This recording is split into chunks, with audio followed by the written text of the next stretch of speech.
Pivotal's electric vehicle takeoff and landing aircraft, or eVTOL, looks a little different from the rest of the market. It's tiny with just one seat and weighs less than some motorcycles.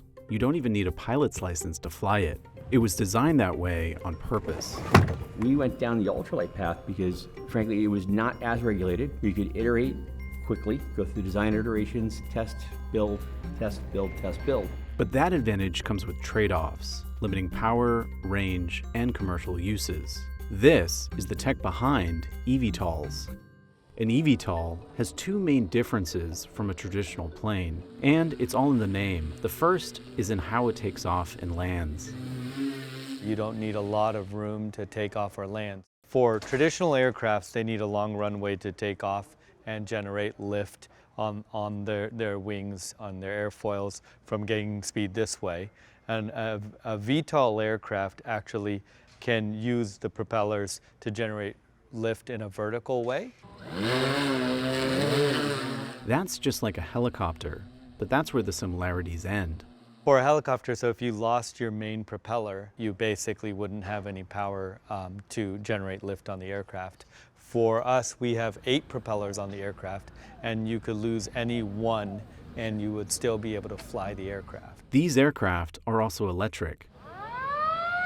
Pivotal's is powered by 8 huge batteries. You don't have to worry about all of the maintenance that comes with engine maintenance for a traditional gasoline engine or a diesel engine or even a jet engine.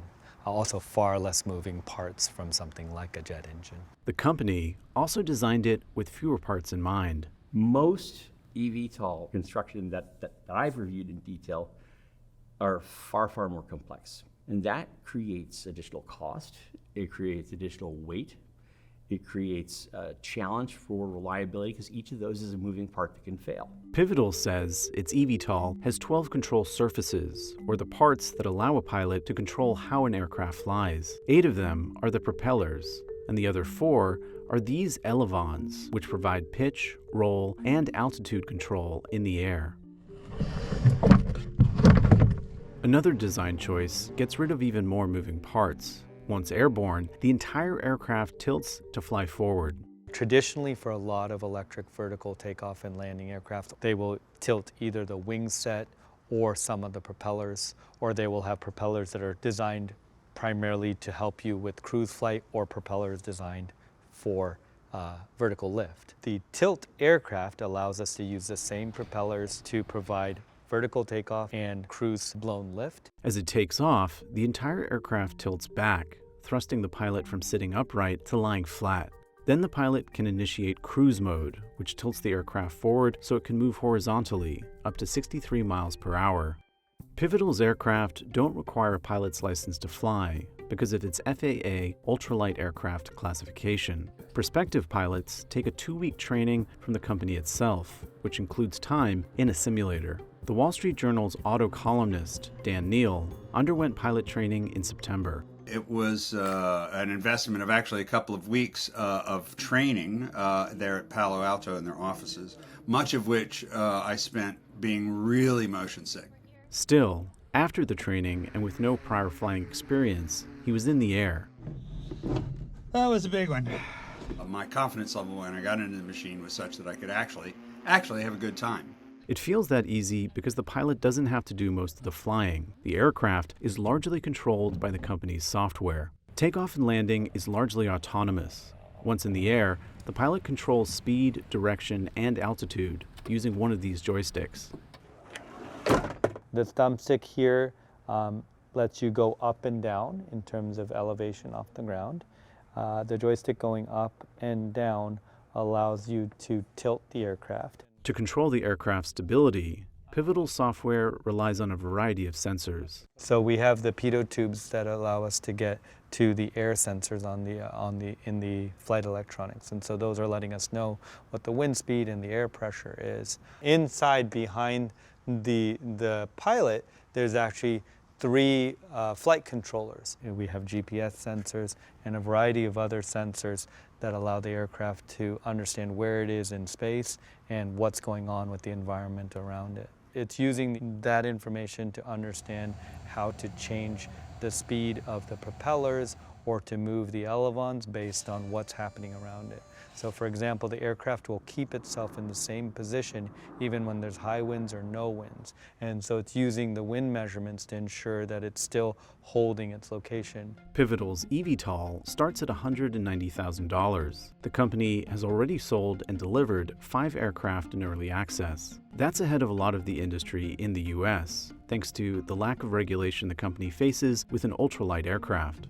But to qualify for that category, the aircraft, excluding certain safety devices, needs to stay under 254 pounds. With a parachute and flotation devices included, Pivotal's comes to 348 pounds. We make trade-offs all the time.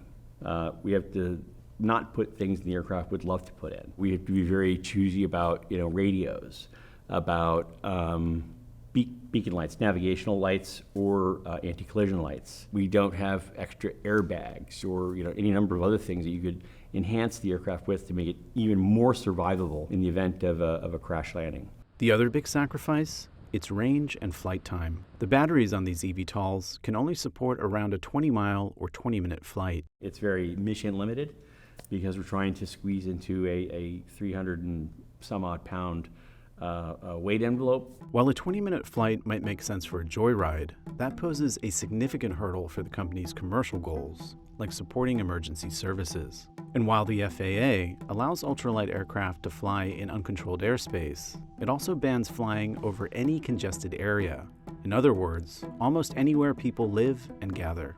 The company says it expects to have a path to FAA certification for a larger eVTOL in the coming year or two. Pivotal is also evaluating how the aircraft can be used in the military, but it acknowledges significant tweaks would be needed, like making it hybrid instead of just electric. That would increase the aircraft's range. The number one mission in our mind is contested logistics, and that is having a fleet of aircraft that are capable each of carrying 2,000 pounds or more, 300 miles or more, and can do it with the cargo on board or can do it with the cargo slung below the aircraft. But that's a long way away. For now, even recreational pilots, a big part of Pivotal's market, are skeptical. One thing flyers have said to me by way of pushback, it said, yeah, okay, you don't need an airport, but it can't go far enough to take me anywhere I want to go. But if the company expands beyond the ultralight category, that could change. What we're doing is we're perfecting a platform that's got some room to scale that will actually become in a different implementation, likely using the same flight computers, many of the same sensors, the same architecture of motors, same overall architecture of the aircraft, a larger type certified aircraft.